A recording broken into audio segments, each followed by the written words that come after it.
Shalom, this is Levi Shore. Welcome back to Sweet and Good Torah. Okay, today we're going to learn about Parsha Vayeilech, and he went. And it's very exciting because usually this Parsha, it's read, sometimes it's a double Parsha, sometimes we read Netzavim and Vayeilech, and we read that before Rosh Hashanah. And sometimes they're split up, so now we're reading Vayeilech in between Rosh Hashanah and Yom Kippur, which is coming. And it's fascinating about these Parshas, and Parsha Vayeilech, is because it's on the last day of Moshe Rabbeinu's life. The last day of Moses' life. He lives 120 years, and he was born on the 7th of Adar, and he was nifter on the 7th of Adar. He lived perfect 120 years. And what's so special about these two parshas, and the parsha we're going to learn today, is that the Jewish people stood on the plains of Moab, which is in modern-day Jordan. And they were about to cross the Jordan River into Eretz Yisrael, into the land of Israel. So these parshas explain to us the process of going from Gullus, of going from exile, into Geulah, into the redemption. And it gives us a glimpse of what's going to happen in the future with Moshiach ben Yosaif and Moshiach ben David. So we'll get into that in a little bit. All right, so let's jump right in, and let's go to the first pasuk. So it says, Vayeilech Moshe vayidaber es hadavarim ha'eleh el kol Yisrael. So Moshe went and he spoke these words to all of Israel. So he gathered the whole Jewish people together. And it's fascinating because in this parsha, we learn about the mitzvah of Vayeilech, where the king, when there's a melech in Yisrael, when there's a king in Israel, he gathers all the Jewish people together on Sukkot, on Sukkot, and it's the year that comes out of the Shemitah year. So there's 6 years, and then the 7th year is Shemitah. And it's like we let all the crops, we don't plant any crops during that year. And then this is the 8th year. So this is coming out of the Shemitah year, out of the 7th year into the 8th year. And it's a special mitzvah on Sukkot that the king gathers together all the Jewish people and he reads from the Torah. And here Moshe did the same thing on the last day of his life. He gathers all the Jewish people together and he says to them, Vayomer Aleichem ben mea ve'esrim shana anochi hayom. Says that I am 120 years today. It says, Lo uchal od letzeis v'lavo. And I am no longer able to take you out and to come in. And that was an expression we hear a lot of David HaMelech, of King David, when he led the Jewish people out to war. But Rashi teaches us something different here. Rashi says, Devar acher, he says another thing is, letzeis v'lavo. What does it mean to go out, to come in? It says, B'divrei Sorah, B'divrei Torah, the words of the Torah. That Moshe would no longer lead the Jewish people to go out and come in into the words of the Torah. Milamed, Shenis tatmu mimeno masoros umayanos hachakma, that the knowledge handed down and the well springs of wisdom of Chachma had been closed to him. So Hashem no longer gave him that great vision that the Melech has, that the king has of the Torah, and he can no longer teach the Jewish people Torah. So we see something fascinating. So it means for a king to take his people out to war against enemy nations, but it also means the milchamas of Torah, to struggle to get the wisdom of the Torah. And Moshe was no longer going to be able to do that. He was going to hand over the leadership, the malchus, the kingship, over to Yeshoshua bin Nun, and we'll see how Yeshoshua bin Nun, Joshua, the son of Nun, we'll see that he is in this concept of Maisa Avos Siman Labani. That we have a concept in the Torah that the actions of the Avos, the actions of the fathers, that they are a siman, they are a sign for the children. So things that we see in the Torah are a sign for us of how things will be in the future. And just as we see the leadership of Yeshoshua bin Nun, we're going to get a glimpse in the future of what's going to happen with Moshiach ben Yosaif. So he says, I am no longer able to take you out and to go in. V'Hashem amar elai, and Hashem said to me, he said, Lo sa'avor es ha'yordein hazeh, that Hashem told him not to cross the Jordan River. Hashem Elokecha hu over lefanecha. Now this is a key thing that Moshe teaches us, and it's one of the secrets of going from the Gullus to the Geulah. He says, no, he says, I will not take you across the Jordan River, but Hashem Elokecha, Hashem your God, He will cross before you. That Hashem is always with us. Hashem is always fighting for us. Hu yashmid es hagoyim ha'elech milfanecha. That He will destroy these nations that are before you. Now, who are these nations? These are the 7 nations of the Canaanite, the 7 Canaanite nations. And we're going to talk a little bit briefly about who they were, and then we're going to see something interesting, a very interesting parallel, that there's actually 7 Palestinian terrorist groups now that threaten the Jewish people in Eretz Yisrael. So we're going to see a fascinating connection there, and we'll get a little glimpse into the future of what Mashiach ben Yosef will do. The Rishtam Yehoshua hu over lefanecha kasher diber Hashem, and you will possess them, possess the land, and Yeshua, he will cross over before you as Hashem has spoken, diber Hashem, as the word of Hashem. So v'ya'as Hashem lahem kasher asa l'sichon l'og malchei ha'emri. Now it's interesting. So Moshe was there for the wars of defeating these great giants, Sichon and Og, who were the king of the Emery, or the Amorites. And Moshe is telling them, look what already happened in these wars. Look what happened when we defeated these giants. When I was your leader, we defeated these giants, Sichon and Og. And Hashem was with us, and Hashem fought with us. And it's going to be the same thing maybe when Mashiach ben Yosef comes. It's like, look what happened in the war in 1948. Look how Israel defeated all these Arab nations that fought against them. Look what happened in 67. Look what happened in the miraculous victory of 67, the Six-Day War. And even when they surprised you on Yom Kippur, and Chas v'Shalom, this invasion was unexpected on Yom Kippur, but then I saved you again. So look at the victories of the past. Look at all the victories that Hashem was with us. He was with us. He's fighting with us. He's fighting before us. And know that when Mashiach ben Yosef comes, I will also be there for these great battles. So then he says, or art Sam and their land, Asher Hishmido Sam, and he destroyed the cities, and he gave this inheritance. And at that time, it's in modern day Jordan, and the tribes of Reuben, and of Gad, and the half of the tribe of Manasseh, because Manasseh was split between half of them lived on the east of the Jordan River, and half of them lived on the west. Some on the east bank, some on the west bank. We never hear so much about the east bank of the Jordan. We hear a lot of talk in the news about the west bank. Nasanam Hashem lifnechem, v'yasisem lahem kekol hamitzvah asher tzavisi eschem. And Hashem will deliver them before you, and you will do to them according to the entire mitzvah that I've commanded you.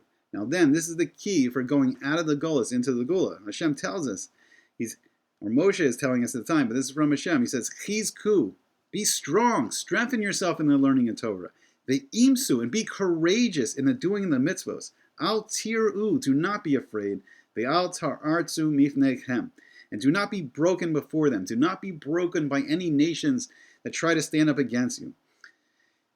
Ki Hashem Elokecha hu ha'cholek imach, because Hashem, your God, He goes with you.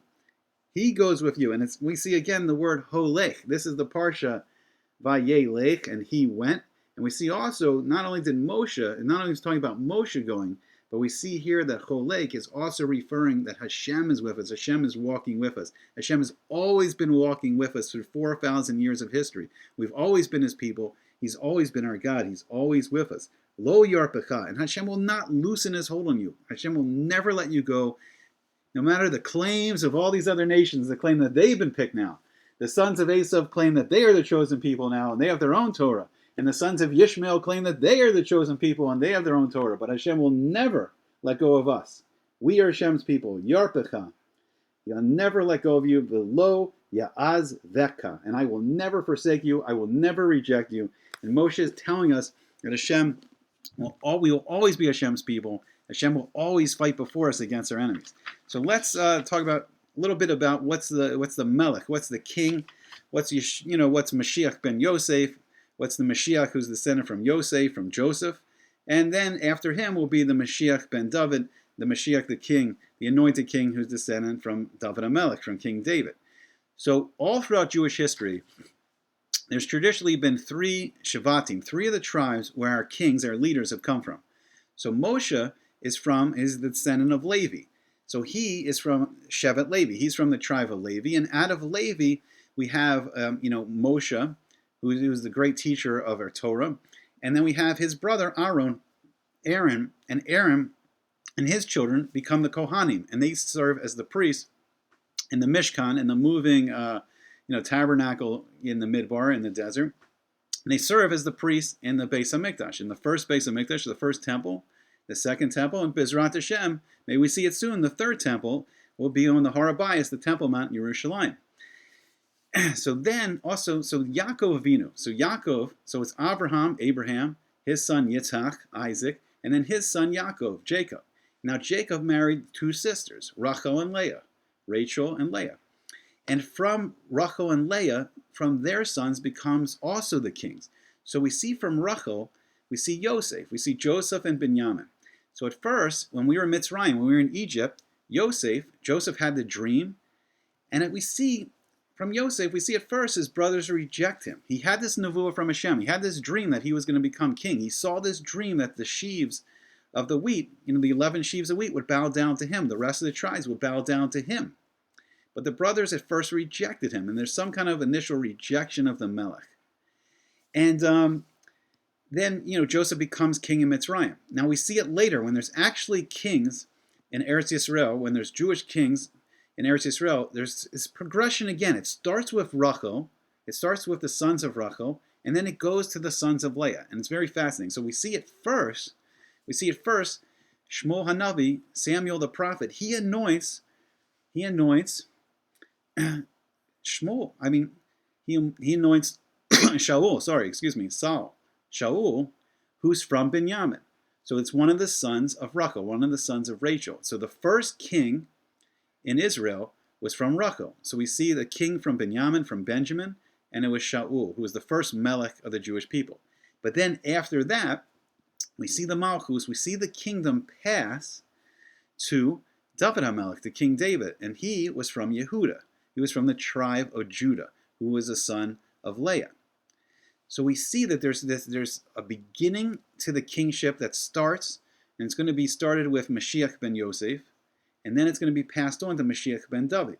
Now, why Levi? How does Levi come into this? So it's fascinating. So Moshe was our first leader. As a nation, Moshe from Levi was our first leader, and he was the one that brought down the Torah of Shemayim, and he and his brother Aaron starts the service of the Kohanim, who serve in the Beis HaMikdash, who serve in the temple.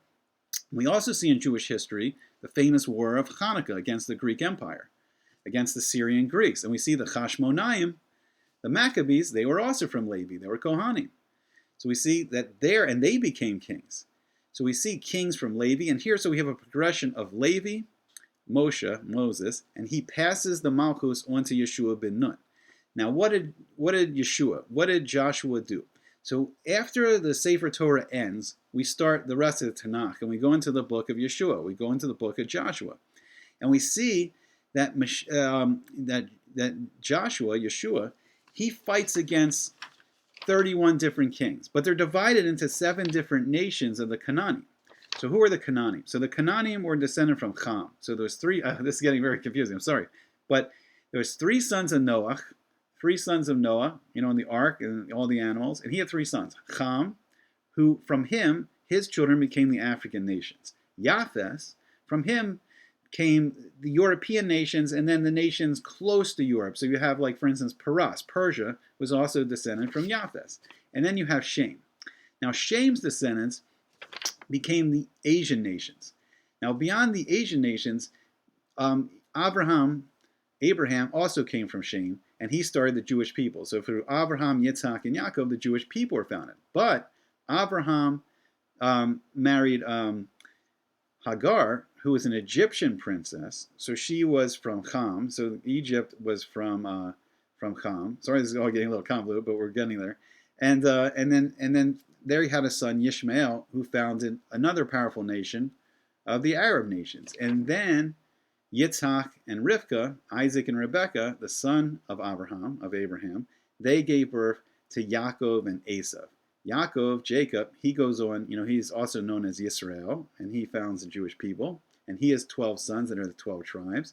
And then Esav, he becomes the founder of the Roman Empire, which we see is still the power of the West. So all the Western nations, all the power of Europe and North and South America, Australia, maybe Russia, I'm not sure, it's a little confusing. But that power base is the descendants of Esav. They're run by Esav. The great generals and leaders and emperors and kings are from Esav. And it's also a mix between Japheth and Esav and Edom. So there we go. Here's the whole world history. Okay, so Canaan, the Canaanim, the Canaanites, so they were 7. So we had the Canaani, then we had the Emori, then we had the Chiti, the Yavusi, the Chivi, the Perizi, and the Girgashi. Okay, so we're not so familiar with these. This is a long time ago since, we fought the Canaanite people. But in English, they're called the Canaanites, the Amorites, the Hittites, the Jebusites, the Hivites, the Perizzites, and the Girgashites. So I don't have exactly so prepared exactly which one of these would maybe parallel one of the modern-day Palestine or Palestinian terrorist groups. But it is interesting that there's 7 main terrorist organizations, and that there are these 7 different groups. And there may be some parallels and connections, and in these names of these 7 groups, there's probably some aspects of these terror groups, and this is what Moshiach ben Yosaif will fight. And the Jewish people will eventually get these people trying to kill us out, out of Eretz Yisrael. Now these terrorist groups are from Yishmael, so they are descended from Yishmael. These are Arabs, but there's still the connection. There's still the connection through Hagar, who was an Egyptian princess. So there's still some connection to Canaan. So it's very fascinating. So I'd say this all began really with Yasser Arafat, Yamak Shemo, and it began really with the PLO, the Palestinian Liberation Organization. Now, that's interesting because we talk about Canaan and Egypt, and I think Yasser Arafat was actually from Egypt. So it's a man from Egypt, descendant of Yishmael, that actually started this whole idea of all these terror groups, which is fascinating. Then another one is Hamas. Now, Hamas is fascinating because it's a word in Lashon Kodesh. It's in the Torah.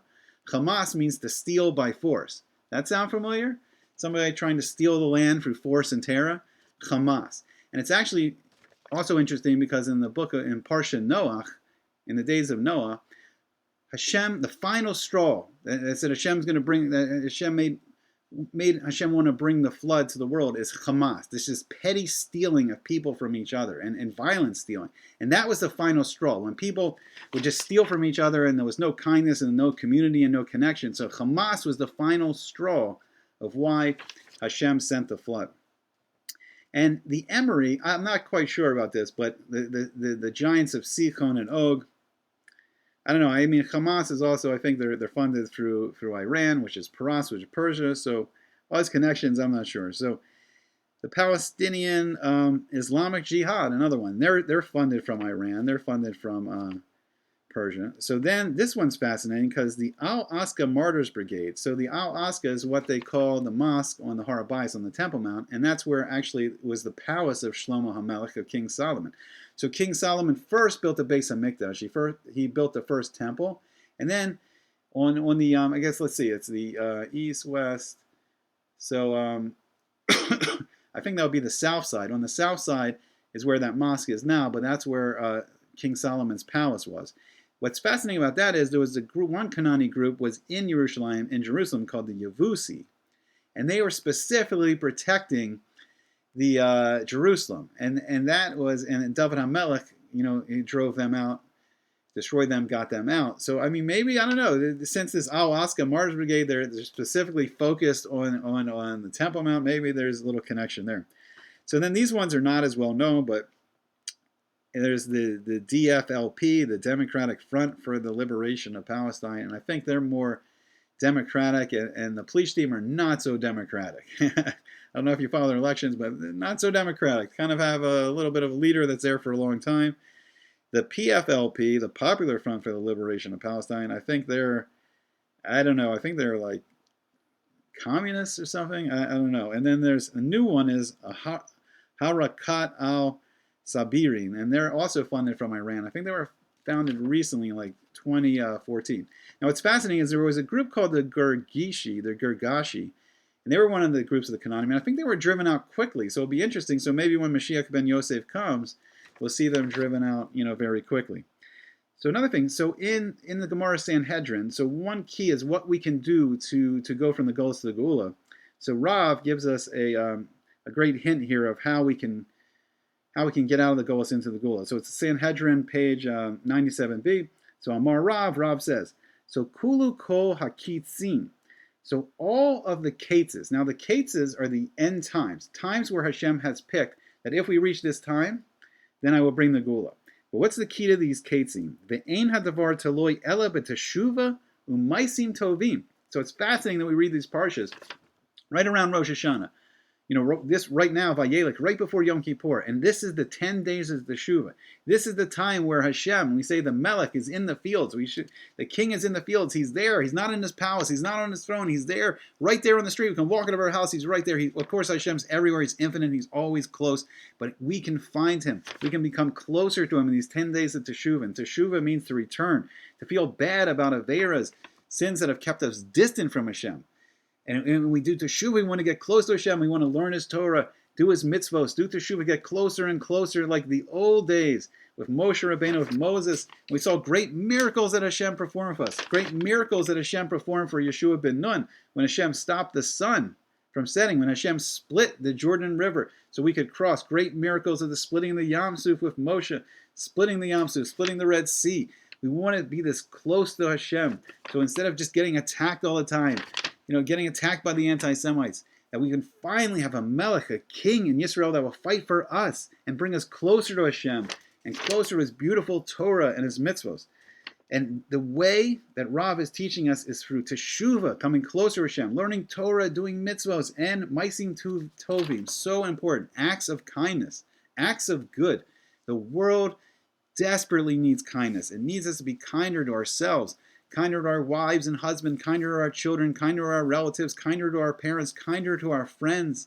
Social media is a great place that desperately needs some kindness, and the real world too desperately needs some kindness. So these are the hints, and we see a little bit in Yeshoshua bin Nun and the conquering of Eretz Yisrael, and then distributing it to the 12 tribes, where each Jewish family, each of the 12 tribes, and then each Jewish family will actually get a huge portion, acres and acres of land, in Eretz Yisrael, the land flowing with milk and honey, and will own vineyards and produce and crops and great orchards of fruit trees, and have animals that give us fresh eggs and fresh milk and beautiful, delicious things and all the treasures of Eretz Yisrael.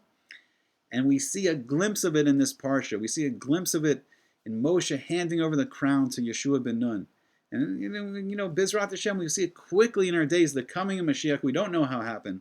But we feel like Torah is teaching us as some kind of a Masorah that we have of Moshiach ben Yosaif, and then handing over the kingship. Just as Moshe handed it to Yeshua, Moshiach ben Yosef will hand it over to Moshiach ben David.